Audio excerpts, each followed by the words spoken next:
ধন্যবাদ সকল বন্ধুরা, কেমন আছেন? আশা করি ভালো আছেন। আমি প্রতিদিনের মতো আজকে আবার একটি নতুন ভিডিও নিয়ে আপনাদের সামনে হাজির হলাম। তো অত্যন্ত গুরুত্বপূর্ণ একটি ভিডিও আপনাদের সামনে নিয়ে হাজির হয়েছি। ভিডিওর থাম্বনেল দেখে অবশ্যই বুঝতে পেরেছেন ভিডিওটা কেমন হতে পারে। তো আমি ভিডিও বড় করব না, আপনারা তো দেখেন আমার ভিডিওগুলি, আমি ভিডিও বেশি বড় করি না। আমি কথা না বাড়িয়ে ভিডিওর মূল আলোচনায় চলে যাবে। আলোচনা চলে যাওয়ার আগে সবার কাছে আমার একটাই অনুরোধ, আমার চ্যানেল অলৌকিক শক্তি চ্যানেলটি সাবস্ক্রাইব করে 5 টাকা বেল আইকনটি বাজিয়ে নোটিফিকেশন অন করে দিবেন, যাতে আমি কোনো নতুন ভিডিও আপলোড করার সাথে সাথে আপনার কাছে চলে যায়।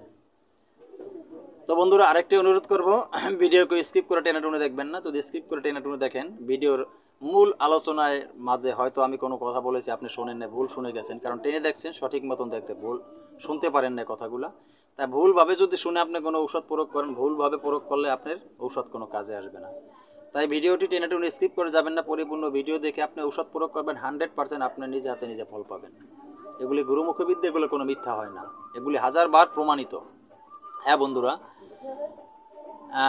আমি ভিডিওর মূল আলোচনা চলে যাচ্ছি। আজকে যে বিষয় নিয়ে আলোচনা করব, আমাদের শরীরে বিভিন্ন জায়গায় ঘাও হয় বিভিন্ন কারণে ঘাও হয়। অনেক জায়গায় দেখা গেছে কেটে গেছে, সেই কাটা জায়গাটা আপনার আস্তে আস্তে আস্তে আস্তে কোনো কারণে ঘাও হিসেবে পরিণত হয়ে গেল, ঘাও হয়ে গেল। অনেক সময় দেখা গেছে আপনার শরীরে একটা ফোড়া হয়েছে, ফোড়ার অংশটা আস্তে আস্তে কোনো কারণবশত একটা ঘাও পরিণত হয়ে গেল। আবার দেখা গেছে কোনো সময় আপনার শরীরে কোথাও কোনো আগুনের কোনো কিছু তেল বা কোনো কিছু পড়ে গেছে, একটা ঘায়ে পরিণত হয়ে ঘাও হিসেবে পরিণত হয়ে গেল। এরকম বিভিন্ন প্রকার ঘাও শরীরে হইতে পারে, সেটা কাটা ঘা হইতে পারে, পোড়া ঘা হইতে পারে, নালি ঘা হইতে পারে, যে কোনো ঘাও হোক। এই ঘাও কিতে, এই ঘাও থেকে মুক্তি পাবেন সেই বিষয়ে আমি বলবো, আজকে আলোচনা করব। এই যে প্রকারের ঘাও আপনার শরীরে হোক না কেন, সেটা যে কোনো ঘাও হোক, সেই ঘাও থেকে মুক্তি পেতে হলে সর্বপ্রথম আপনার প্রয়োজন আটালিয়া গাছ। আটালিয়া গাছ আপনি যদি না চিনেন, আপনি আটালিয়া গাছ, আমার গ্রামের ভাষা আমি বললাম আটালিয়া গাছ, এই আটালিয়া গাছ আপনার চিনতে হবে।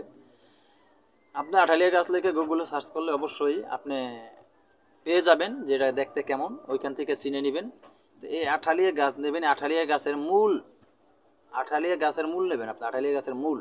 এই আঠালিয়া গাছের মূল আপনার নিয়ে সুন্দর করে শিল পাটায় এটা সুন্দর করে থেতো করে ওটাকে বেটে পেস্ট তৈরি করে নেবেন, সুন্দর করে ওটাকে বেটে পেস্ট তৈরি করে নেবেন।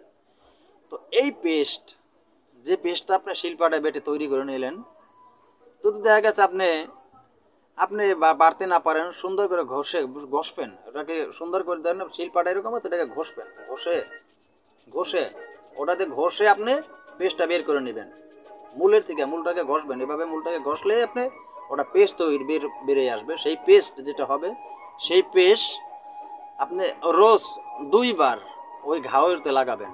সুন্দর করে লাগানোর আগে সুন্দর করে কুসুম গরম পানি দিয়ে আপনি ধুয়ে নেবেন।